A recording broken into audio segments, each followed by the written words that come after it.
আপনি কেন এই জান্নাতের ঘটনাটি শুনবেন? আপনি এই ভিডিওটি স্কিপ করে চলে যান, আপনাকে শুনতে হবে না। আর আপনি যদি জান্নাতে থাকবেন মনে করেন, এই জান্নাতের সুন্দর কাহিনীটা আপনি ভিডিওটা সকল মুসলমানের কাছে শেয়ার করবেন। আল্লাহ রাব্বুল আলামিন কঠিন হাসরের ময়দানে বলবে, হে জান্নাতীরা, কোরআনে বর্ণিত যেইগুলো আমি বলেছি সবগুলো তোমরা কি এখানে বুঝে পেয়েছো জান্নাতের মধ্যে?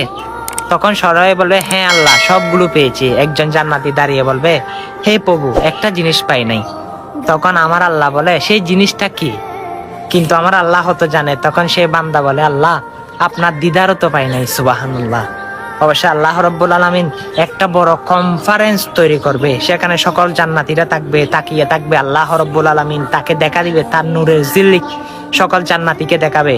তখন সেখানে আয়োজন করা হলো। তখন আল্লাহ রাব্বুল আলামিন নূরের পর্দা থেকে সকল জান্নাতীকে এক সিলিক পরিমাণ, এক মুহূর্তের জন্য আল্লাহর নূর দেখাবেন। সেই নূর দেখে সকল জান্নাতীরা বেহুশ হয়ে যাবে এবং কোটি কোটি বছর সেই বেহুশের মধ্যে সেই জান্নাতীদের চলে যাবে। সুবহানাল্লাহ। জান্নাতে একবার ঢুকতে পারবেন, সেখানে আপনার কোনো মরণ নাই, নাচ নিয়ামতের অভাব নাই। সেটাই হচ্ছে জান্নাত।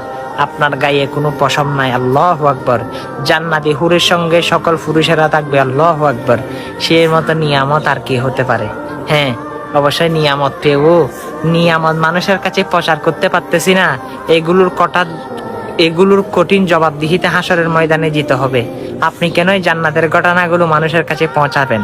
আপনি তো গান নাচগুলো পৌঁছাবেন, কারণ আপনি ভাবেন এই দুনিয়াটা আপনার, আসলে না।